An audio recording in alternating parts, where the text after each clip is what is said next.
조갑제 TV 시청자 여러분 안녕하십니까? 2020년 8월 21일 오전 10시 30분입니다.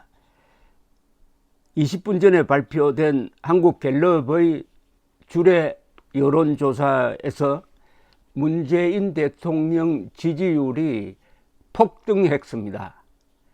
동시에 통합당 지지율은 폭락했습니다. 이것은 지난 8월 15일 광화문에서 있었던 집회가 전략적 실수였다는 것을 입증하고 있습니다. 코로나 확산에 대한 책임을 져야 할 문재인 정권에 면죄부를 준 것입니다.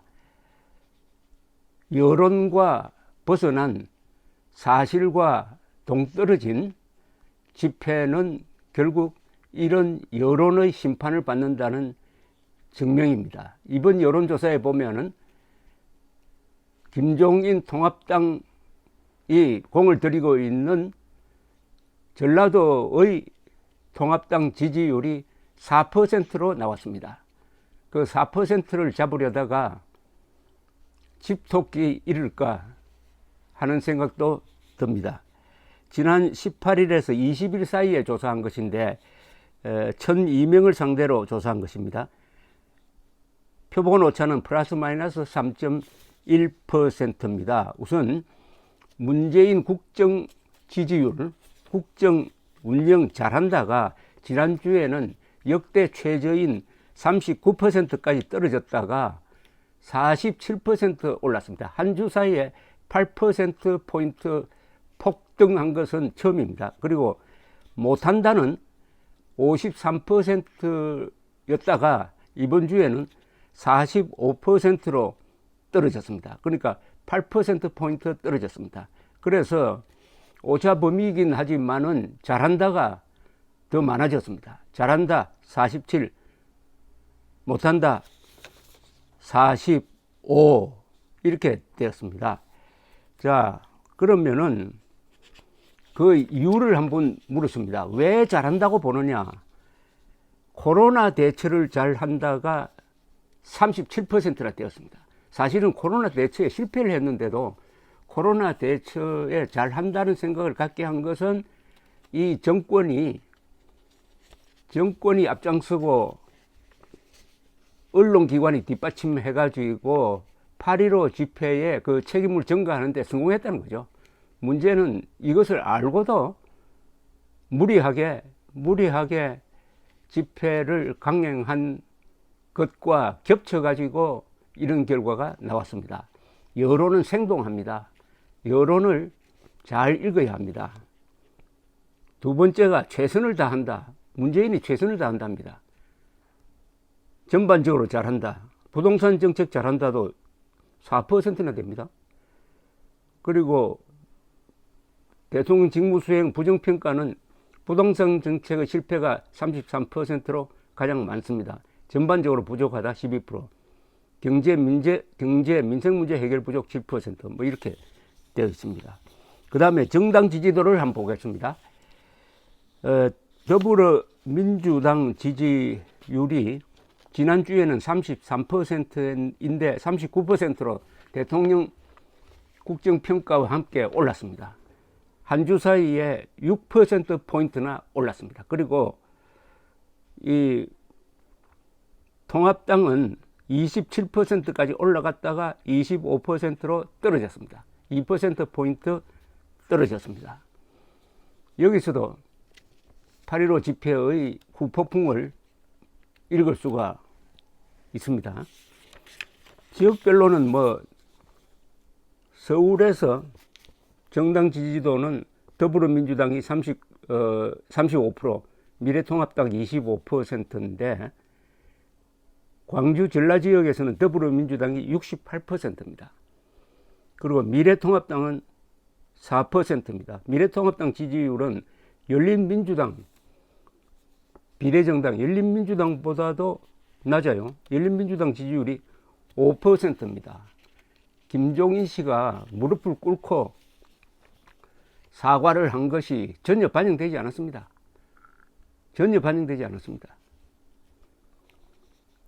그 다음에 더불어민주당 대표 경선 선호 후보 이낙연 48%, 김부겸 15%, 박주민 8%로 나타나 있습니다.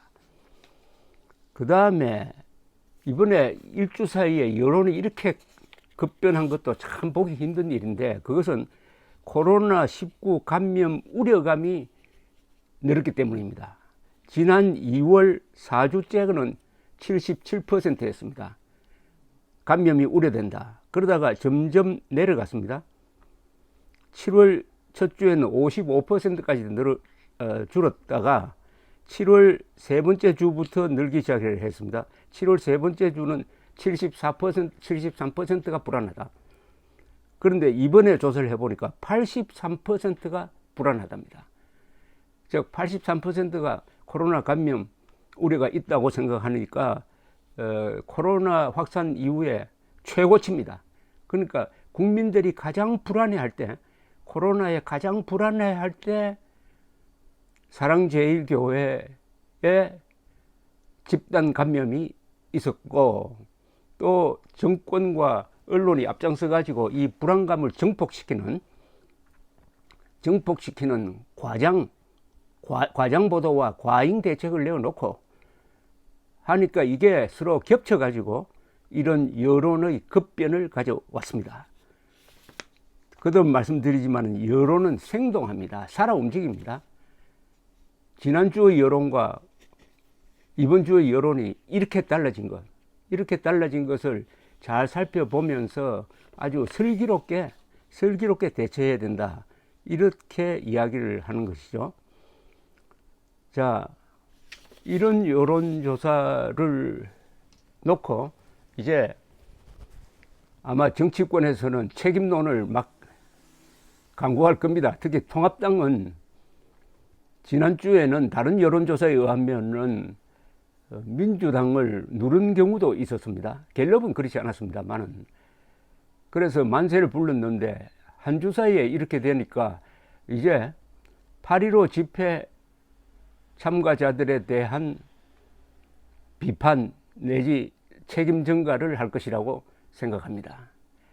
이렇게 되면은 8.15 집회를 주도했던 사람들이 여론으로는 고립되겠죠.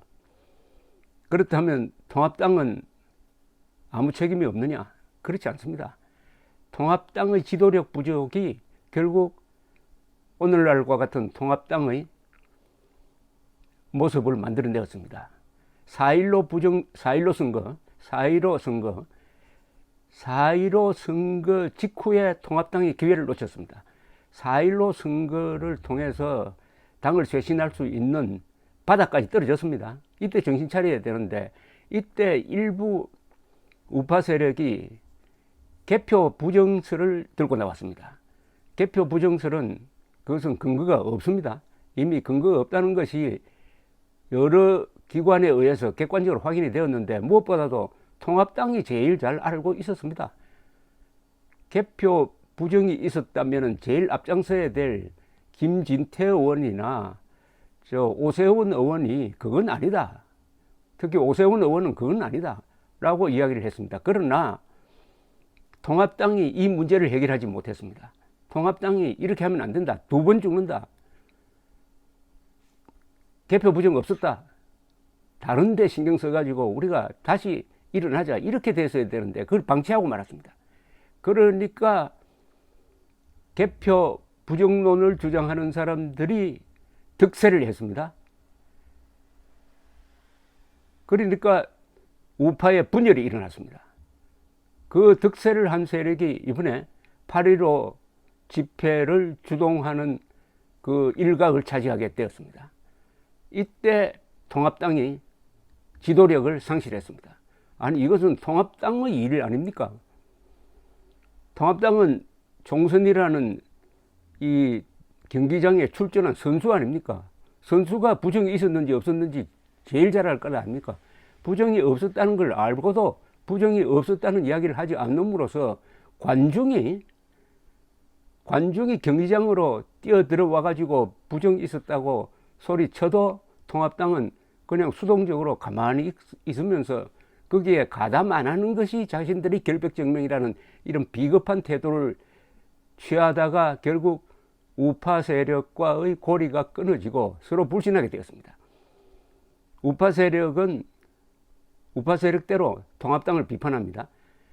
부정론자들은 통합당이 비겁하다고 하고, 이게 개표 부정이 아닌 걸 아는 양식 있는 우파 인사들은 왜 통합당이 나서서 이 문제를 해결하지 않느냐고 원망을 하고, 또 통합당은 통합당대로 이런 우파와는 손잡을 수 없다고 하다가 결국 우파와 통합당 사이의 연결고리가 끊어지고 말았습니다. 그러니까 이번 8.15 집회 직전에 사랑제일교회에서 집단 감염이 일어났을 때 과거 같으면은, 과거에 좀 영향력이 있는 정당 지도자가 있었다면은 이렇게 수수방관하지는 않았을 것입니다. 집회는 중단해야 된다라는 설득도 할 수 있었는데, 그런 입장이 아니고 그냥 구경만 하는, 저렇게 하면 안 되는데 구경만 하다가 결국 같이 덤태기를 쓰게 되었습니다. 그러면서 8.15로 빚어졌던 문재인 정권의 행패, 8.15 경축식장에서 문재인과 김원웅이가 경쟁적으로 대한민국의 정통성과 정체성을 폄훼하는 이런 역사적 범죄에 대한 국민들의 분노를 8.15 집회에 대한 이 정권의 선동적 공격이 덮고 말았습니다. 이렇게 해서 코너로 몰렸던 문재인 정권을 탈출시키고 말았습니다. 8.15 집회 주최자들, 통합당 반성해야 합니다. 우리가 좌파와 싸울 때 항상 경계해야 될 것이, 괴물과 싸우다가 괴물을 닮지 말라. 이 말은 거짓말 하지 말자는 겁니다. 거짓말. 괴물과 싸울 때 법도 어기고 거짓말도 하면은 쉽죠. 하기 쉽습니다. 그러나 그렇게 하는 순간 자유진영은 자신의 정체성을 잃게 됩니다. 오죽하면은 이승만 대통령이 1948년 8월 15일 건국 연설의 첫 문장에서 우리는 민주주의를 믿어야 할 것입니다. 독재가 문제 해결을 쉽게 할 수도 있지만은 결국은 종국에 가면은 선이 악을 이긴다고 믿고 민주주의를 하는 수밖에 없습니다. 그 말은 민주주의적 방식으로 하는 수밖에 없습니다. 민주주의적 방식은 뭐냐? 사실에 입각해야 한다. 법을 지켜야 된다는 겁니다. 이번 광화문 집회의 실패의 그 씨앗이 뭐냐?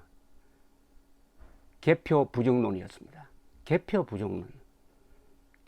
결국 괴물과 싸우려다가 괴물을 닮아 가다가, 그것도 어중간하게 닮아 가다가 이 정권의, 아주 교활한 정권의 역공을 맞았습니다. 그러나 이게 끝이 아니죠. 다시 일어설 수 있습니다. 다시 일어서려면은 이제 4월 15일 직후로 돌아가서 다시 모든 것을 내려놓고 반성해야 합니다. 스스로 돌아보아야 합니다. 내가 뭐 잘못했는데? 남 탓해서는 안 됩니다.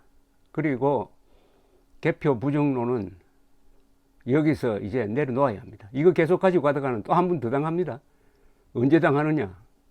아마 금명간의 대법원이 전국적으로 여러 군데에서 재검표를 할 가능성이 있습니다.